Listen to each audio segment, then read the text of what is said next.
Hello people, what's up. मेरा नाम है Vishishta and I welcome you all to yet another session of the Hindu analysis.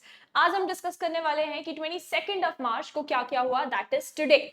तो भाई लोग, ये पहले मैं आपको बता दूं कि ये इंटरनेशनल एडिशन है द हिंदू का 22 मार्च का, यानी कि आज की डेट का। इसको आज हम डिस्कस करने वाले हैं। तो विदाउट एनी फर्दर डिले शुरू करते हैं। सबसे पहले जो खबर है यहाँ पे, दैट इज ऑफ अ जजेस transfer case. Delhi high court के सेकंड मोस्ट सीनियर जज का ट्रांसफर हो रहा है, तो इसके ऊपर काफी सारी खबरें सामने निकल के आई हैं। खास तौर पे टाइम्स ऑफ इंडिया में एक खबर पब्लिश हुई थी जिसमें ऐसा बोला जा रहा था कि जो ये जज हैं, मिस्टर, यहाँ पे आपको पिक्चर दिख रही है, मिस्टर वर्मा, मिस्टर यशवंत वर्मा करके जस्टिस हैं दिल्ली हाई कोर्ट के। ऐसे बोला जा रहा है कि इनके घर में एक इंसिडेंट हुआ था।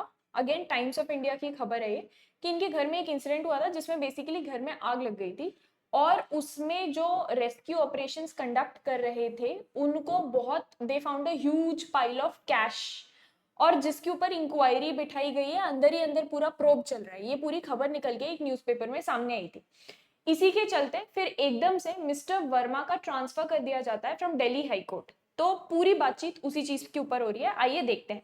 सुप्रीम कोर्ट ने एक स्टेटमेंट इशू किया था फ्राइडे को, जिसमें उन्होंने बोला था कि ये जो पूरी खबर है इस तरीके की कि एक जज के घर में एक बहुत ही बड़ा पाइल ऑफ कैश मिला है, this is complete miss information and rumour के बेसिस पे है ये, और ऐसा कोई भी इंसिडेंट नहीं हुआ है। At the resident of Delhi high court जज जस्टिस यशवंत वर्मा। अच्छा, उनका ये कहना है स्टेटमेंट में कि एक रिपोर्ट आई थी एक न्यूज़पेपर में which is times of India, उसके बेसिस पर ये बोला जा रहा था कि एक बहुत ही बड़ा कैश का गट्ठा इकट्ठा किया गया है उनके रेसिडेंस से जहां पे वो रहते हैं, रिकवर किया गया है after a fire broke out at his home. उनके घर में आग लगी और वहां पर जब आग बुझाने के लिए जो पुलिस वगैरह सब अंदर गए तो उनको ये कैश मिला। ये एक मीडिया रिपोर्ट के थ्रू पता चला है, ऐसा कोई भी बेसिकली प्रूफ नहीं मिला इस चीज का। साथ ही साथ सुप्रीम कोर्ट ने एक प्रेस नोट इशू किया था while confirming the existence of a transfer order, कि हाँ भाई ऐसा प्रपोजल है कि जो ये जस्टिस वर्मा है इनका ट्रांसफर का प्रपोजल है, लेकिन ये जो इनका ट्रांसफर किया जा रहा है ये it is categorically unconnected to इस तरीके का कोई भी इंसिडेंट जो न्यूज में निकल के सामने आ रहा है। ठीक है, उनका ये कहना है कि the proposal for transfer of justice Yashwant Verma, who is a second senior most judge in Delhi High Court and a member of the collegium, to his parent high court, जो basically high court of Allahabad है, वहां पे किया जा रहा है। यहां से वहां जाके वो 9th सीनियर मोस्ट जज हो जाएंगे। ये जो है ना, it is completely independent and separate of the in house जो पूरी की पूरी इंक्वायरी चल रही है, इंक्वायरी प्रोसीजर चल रहा है।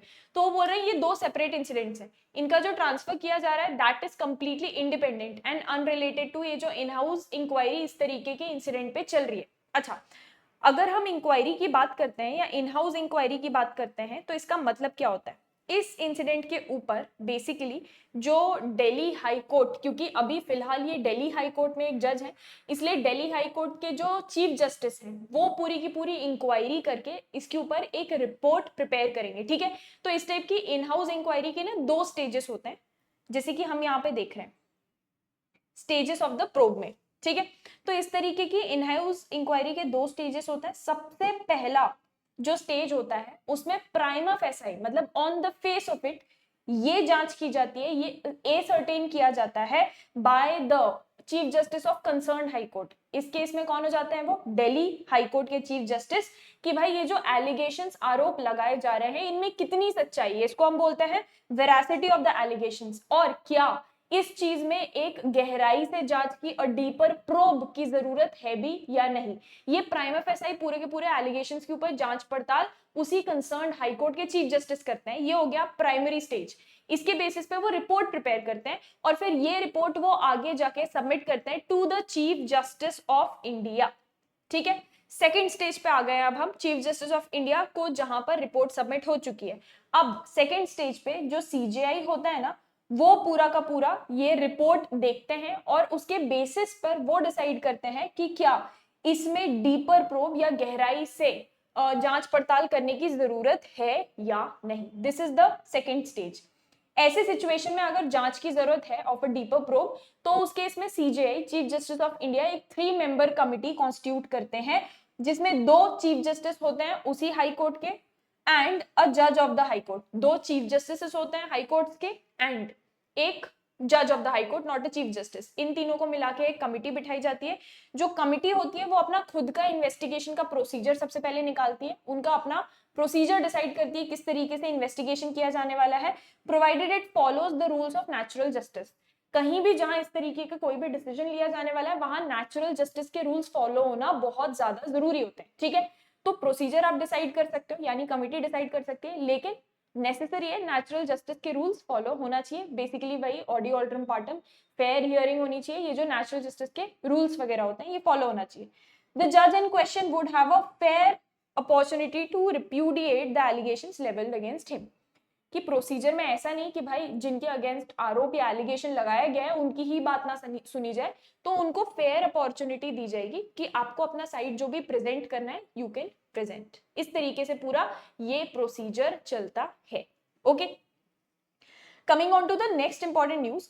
तो हम पहले भी काफी बार डिस्कस कर चुके हैं कि एक बहुत ही बड़ा लैंग्वेज का इशू चल रहा है इन द सदर्न स्टेट्स, और खास तौर पे ये खबर निकल के सामने आई थी तमिलनाडु के चीफ मिनिस्टर ने जो ये इशू उठाया था, मिस्टर एमके स्टालिन। उनका ये कहना था कि सेंटर या सेंट्रल गवर्नमेंट सदर्न स्टेट्स के ऊपर हिंदी भाषा को इंपोज कर रही है। We have our own languages, we have our own mother tongues, लेकिन सेंटर या सेंट्रल गवर्नमेंट हमारे ऊपर हिंदी भाषा को इंपोज कर रही है। तो इसी के रिप्लाई में बहुत टाइम से ये बातचीत चल रही है। उन्होंने एक सदर्न स्टेट्स की, जिसमें काफी सारे कर्नाटका से लेके आंध्र प्रदेश, केरला, ये सारे स्टेट्स की एक meeting, and it's a historic meeting बुलाई है, जिसमें सब मिलके बातचीत करने वाले हैं इस चीज के ऊपर, ठीक है। इसके चलते, और उसमें डीलिमिटेशन के ऊपर भी बात होने वाली है, जो हम आगे जाके खबर डिस्कस करने वाले हैं। इसका फाइनली रिप्लाई देते हुए हमारे home minister mister Amit Shah का कहना है कि ये कोई और बात नहीं है, they are just trying to hide their own corruption and scams and scandals. कि बेसिकली ये होता है ना कि धुआं जानबूझ के कर रहे हैं ताकि असलियत को छुपा सके, ऐसा उनका कहना है।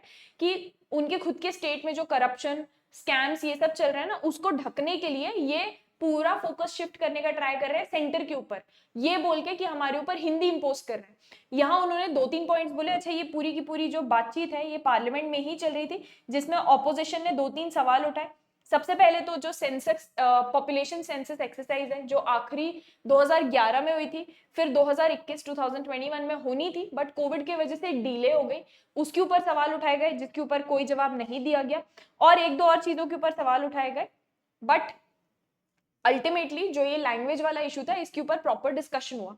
तो मिस्टर अमित शाह का ये कहना था कि जो भारतीय भाषा अनुभाग जो बनाया जा रहा है, जैसे ही दिसंबर में it starts functioning, he will reply to every letter of communication। जिस लैंग्वेज में वो लेटर आया है उसी लैंग्वेज में उस लेटर को रिप्लाई जाया करेगा, thereby promoting all the languages। दूसरे तरफ उन्होंने बोला है कि ये एक करारा जवाब है उन लोगों के लिए, उन लोगों के मुंह पर जो ये कहना चाहते हैं कि भाई सेंटर हिंदी इंपोज कर रही है हमारे ऊपर। दूसरी तरफ उन्होंने ये बोला है कि एक ऐसी लैंग्वेज जो जिसका ओरिजिन यहाँ से कई हजारों किलोमीटर दूर है, वो आपके लिए टॉलरेबल है, वो आपको चल जाती है, लेकिन हमारी खुद की देश की एक भाषा, वो फर्स्ट केस में इंग्लिश की बात कर रहे थे कि आपको इंग्लिश टॉलरेबल है, लेकिन हमारे खुद की देश की भाषा आप हिंदी बिल्कुल टॉलरेट नहीं कर सकते।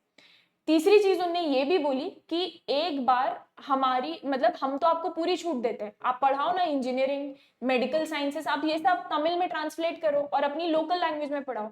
नहीं हो पा रहा आपसे, तो हमारी सरकार जब वहां पावर में आएगी तो देखना कि हम ये चीज कैसे इंप्लीमेंट करते हैं।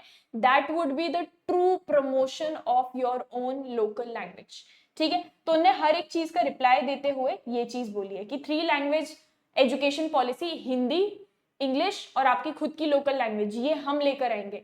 इंजीनियरिंग तक हम लोकल लैंग्वेज में ट्रांसलेट करके पढ़ाएंगे, आप देख लेना। तो ये बेसिकली उनका ये कहना था कि अगर इतना ही भाषा को आगे आप बढ़ाना चाहते हो, इतना ही प्रोटेक्ट करना चाहते हो, तो ये सब एजुकेशन आप अपनी लोकल लैंग्वेज में क्यों नहीं देते।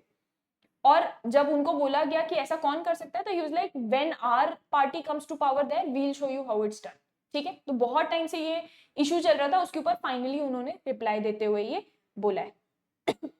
Next, it is the start of a historic movement. Again mister M K Stalin जो चीफ मिनिस्टर है तमिलनाडु के, उनका कहना है डीलिमिटेशन की मीटिंग फाइनली चेन्नई में हुई। जिसमें बहुत सारे स्टेट्स ने पार्टिसिपेट किया। केरला, कर्नाटका, आंध्र प्रदेश, तेलंगाना, उड़ीसा, वेस्ट बंगाल, पंजाब, ये सब जॉइंट एक्शन कमिटी मीटिंग के मेंबर्स बने और वहां पर डिस्कशन हुआ अबाउट द फेयर डीलिमिटेशन। तो डीलिमिटेशन प्रोसेस बेसिकली 2026 में होने वाले पॉपुलेशन सेंसस के बाद होना है। यहां हम समझते हैं डीलिमिटेशन होता क्या है। So to just simplify it for you, I have written it here. Delimitation को हम बोलते हैं it is a process of fixing the number of seats and boundaries of territorial constituencies. तो जो लोकसभा के इलेक्शंस होते हैं जैसे लास्ट ईयर हुए थे, उसमें हर कॉन्स्टिट्यूएंसी से एक इलेक्टेड मेंबर को, जिसको मेजॉरिटी वोट मिलते हैं, वो जीतकर ही becomes a member of parliament. ठीक है, अब ये कॉन्स्टिट्यूएंसी कितनी बड़ी होगी, कितनी पॉपुलेशन को मिला के एक कॉन्स्टिट्यूएंसी बनेगी, ये सारी चीजें जो डिसाइड की जाती हैं in Lok Sabha as well as state legislative assembly, ये दोनों चीजें की जाती हैं थ्रू डीलिमिटेशन की प्रोसेस। अब हुआ क्या है, हर बार जब 1951, फिर 61, फिर 71, ठीक है, 10-10 सालों के गैप से पॉपुलेशन का सेंसस हुआ, बेसिकली पॉपुलेशन काउंट हुई। तो पॉपुलेशन के हिसाब से रिप्रेजेंटेशन को ध्यान में रखते हुए लोकसभा की सीट्स फिक्स की थी। जैसे 1951 में 492 सीट्स फिक्स थी, 1961 में उन सीट्स को बढ़ा के 522 किया गया, और फिर 1971 में फिर से जब पॉपुलेशन सेंसस हुआ तो उन्हीं सीट्स को बढ़ा के 543 कर दिया गया। अब 1971 के बाद हमने लोकसभा की सीट्स को नहीं बढ़ाया। क्यों? क्योंकि 1971 के बाद हमारा पूरा फोकस चला गया कि यार यही थोड़ी ना करते रहेंगे, पॉपुलेशन बढ़ता जा रहा है तो लोकसभा की सीट्स बढ़ाते जाओ। पॉपुलेशन कंट्रोल मेजर्स आए थे उसके बाद। तो in order to encourage population control model, हमने एक ये मैसेज पहुंचाने का ट्राई किया सरकारों को, पर्टिकुलर स्टेट्स की, कि देखो पॉपुलेशन जस्ट बिकॉज आपकी बढ़ती जा रही है इसका मतलब ये नहीं है कि आपको नंबर ऑफ सीट्स आपकी बढ़ती जाएंगी लोकसभा में, you need to control the population. तो they froze the number of seats which were fixed at 1971 का सेंसस। ठीक है, अब इतने सालों बाद फाइनली 2026 में वापस से पॉपुलेशन सेंसस हो रहा है और बात ये चल रही है कि इस पॉपुलेशन के बेसिस पर वापस से डीलिमिटेशन किया जाएगा, यानी नई लोकसभा की सीट्स फिक्स्ड की जाएंगी। अब इशू क्या है जो पूरा सामने निकल के आ रहा है, वो इशू ये निकल के आ रहा है कि देखो दो चॉइसेस हैं, ठीक है, दो पॉसिबल आउटकम्स है इसके। पहला आउटकम ये है कि या तो 543 जो टोटल सीट्स हैं अभी वही कंटिन्यू करेंगे, उनको रीडिस्ट्रीब्यूट करेंगे among the states based on their population, या दूसरे नंबर पे ये है कि जो लोकसभा की सीट्स है उनको बढ़ा के 848 सीट्स कर दिया जाएगा, again with proportional increase, proportionate increase, जिस स्टेट में जितनी ज्यादा पॉपुलेशन उतनी ज्यादा सीट्स उसके हिसाब से। यहाँ पे सदर्न स्टेट्स का ये कहना है कि देखो जब सरकार ने बोला पॉपुलेशन कंट्रोल मेजर्स अपनाओ, पॉपुलेशन कम करो, तो हमने उसको बहुत अच्छे से इंप्लीमेंट किया। तो आप सदर्न स्टेट्स में जाके देखो उतना ज्यादा इंक्रीज इन पॉपुलेशन नहीं है पिछले इतने सालों में जितना प्रोबेबली यूपी, बिहार जैसे नॉर्दर्न स्टेट्स में है। तो बेसिकली उनका ये कहना है कि सरकार ने जो बोला हमने वो किया, तो हमें क्यों पनिशमेंट मिल रहा है? क्योंकि अगर जिस स्टेट की पॉपुलेशन कम है उनको कम नंबर ऑफ सीट्स मिलेंगी ना, अगर अपन प्रोपोर्शनेट रिप्रेजेंटेशन से जाए तो दे आर सेइंग कि हमने तो सरकार की बात मानी, तो why are we being punished by being given less number of seats. तो बेसिकली क्लैरिफिकेशन नहीं है कि इन दोनों में से क्या चीज की जाएगी, और उसी इशू के ऊपर सेंटर ने अभी तक कोई क्लैरिफिकेशन नहीं दिया है किस तरीके से डीलिमिटेशन करेंगे। उसी के चलते यहाँ पे ये पूरी की पूरी मीटिंग हो रही है। ठीक है, सो उनका कहना है what began as Tamil Nadu's initiative, वो अब नेशनल लेवल पर फैल चुका है with states across the countries coming together for fair representation. उन्होंने बोला इस मीटिंग के स्टार्टिंग में that I extend my warmest welcome to the leaders of Kerala, Karnataka, Andhra Pradesh, Telangana, Orissa, West Bengal and Punjab, जो कि जॉइंट एक्शन कमिटी को ज्वाइन करेंगे। उनका ये भी कहना था कि and if it is done on the basis of population, उस केस में हमारा रिप्रेजेंटेशन पार्लियामेंट में तो कम हो जाएगा, it will be severely affected. And basically उनका ये कहना था कि भाई why are we being punished for doing something which the government had initially asked all the states to do. ठीक है, ये पूरा का पूरा इशू था।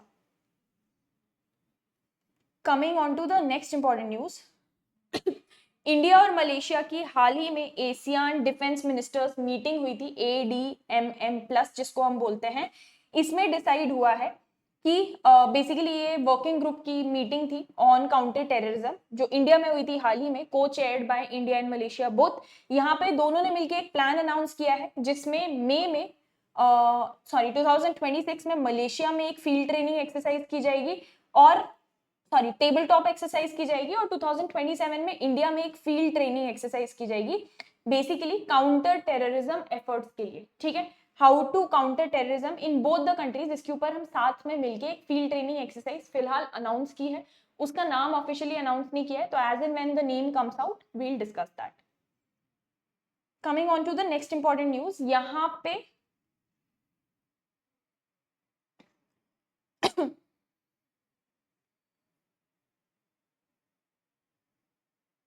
हाँ, तो यहाँ पे ऑफिशियल्स का कहना है कि there has been a progress on genetically modified, GM मतलब जेनेटिकली मॉडिफाइड फूड क्रॉप्स। ठीक है, ahead of a fresh series of hearings जो सुप्रीम कोर्ट में होने वाली हैं ओवर जीएम फूड क्रॉप्स यानी genetically modified food crops. Department of biotechnology का ये कहना है कि प्रोग्रेस हुई है काफी ज्यादा बड़े अमाउंट में। The matter is sub judice, sub judice का मतलब होता है कोई मैटर की अभी उसके ऊपर सुनवाई चल रही है तो उसको बोला जाता है इट इज सबजुडिस। ठीक है, बट जीएम मस्टर्ड स्टोरीज यानी कि सरसों are being taken up again, ऐसा डीबीटी का कहना है, उनके सेक्रेटरी मिस्टर राजेश गोखले। उनका ये भी कहना है कि बायोटेक्नोलॉजी इवेंट जो हुआ था फ्राइडे को, उसमें सबके सामने ये आ चुका है कि जीएम टेक्नोलॉजी को यूज करके या जीएम मस्टर्ड सीड्स का जो प्रोडक्शन है इस बार वो काफी हाई है। DBT, which has for years funded research and development into transgenic and GM food crops, comes under the Ministry of Science and Technology. At present, BT cotton is the only genetically modified food crop allowed to be cultivated. तो इसके लिए permission लेनी पड़ती है, आप अगर इस तरीके से कोई जेनेटिकली मॉडिफाइड लैब में उसको मॉडिफाई करके फिर उगा रहे हो तो अभी सिर्फ BT कॉटन को ही परमिशन है। ठीक है, हालांकि इन्वायरमेंट मिनिस्ट्री ने कंडीशनल गो अहेड दिया था for commercial cultivation of GM cotton GM mustard 2022 में। अभी तक वो सुप्रीम कोर्ट में क्योंकि उसको चैलेंज कर दिया गया था 2022 के बाद, तो क्योंकि मैटर सबजुडिस है तो उसको बेसिकली उसके ऊपर कोई कुछ हरकत नहीं कर सकता, कल्टीवेशन स्टार्ट नहीं कर सकते। ठीक है, science minister mister Jitendra Singh जो कि इस इवेंट में मौजूद थे, उनका ये कहना था कि there is so much dynamism in the biotechnology development that we cannot look at tomorrow through the prism of today. उनका बेसिकली ये कहना था कि 15 अप्रैल को ये हियरिंग जिसमें फाइनली डिसाइड होगा कि किन किन क्रॉप्स को जेनेटिकली मॉडिफाइड क्रॉप्स को उगाना या उनका कल्टीवेशन अलाउ किया जाएगा, and this is basically a way into the future. We can not look at future through today's lenses, आज के नजरिए के साथ हम फ्यूचर को नहीं आकलन उसका कर सकते। This is the way forward and we need to take this way forward, but ultimately हमको पता फाइनल तब चलेगा जब 15 अप्रैल को सुप्रीम कोर्ट में हियरिंग होगी।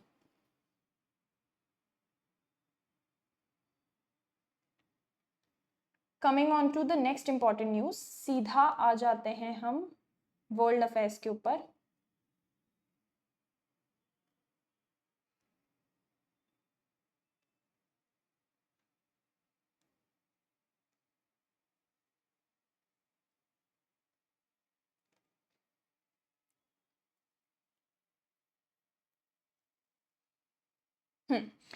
एक और एग्जीक्यूटिव ऑर्डर जो कि यूएस के प्रेसिडेंट मिस्टर डोनाल्ड ट्रंप ने साइन किया है, इसके थ्रू ही is trying to dismantle education department to keep core functions.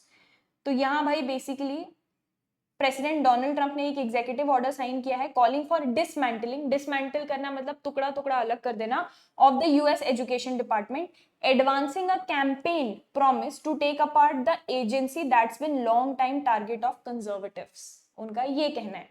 Mister Trump has derided, derided का मतलब होता है बेसिकली डांटना, थोड़ा निंदा करना किसी चीज की, एजुकेशन डिपार्टमेंट को, और उनका कहना है कि एजुकेशनल डिपार्टमेंट पूरा का पूरा it's a complete waste and it is polluted by liberal ideology. हालांकि कंप्लीटिंग जो डिसमेंटलिंग है पूरा का पूरा process, it is most likely impossible without an act of the congress. सिर्फ एग्जीक्यूटिव ऑर्डर से कंप्लीटली आप पूरे डिपार्टमेंट को अलग अलग नहीं कर सकते बिना कांग्रेस के ऑर्डर के, जिसकी वजह से डिपार्टमेंट क्रिएट हुआ था इन द फर्स्ट प्लेस 1979 में। रिपब्लिकन्स का ये कहना है कि वो इंट्रोड्यूस करेंगे legislation to achieve the ultimate result, but फिलहाल के लिए they are going to just pass and work with the executive order.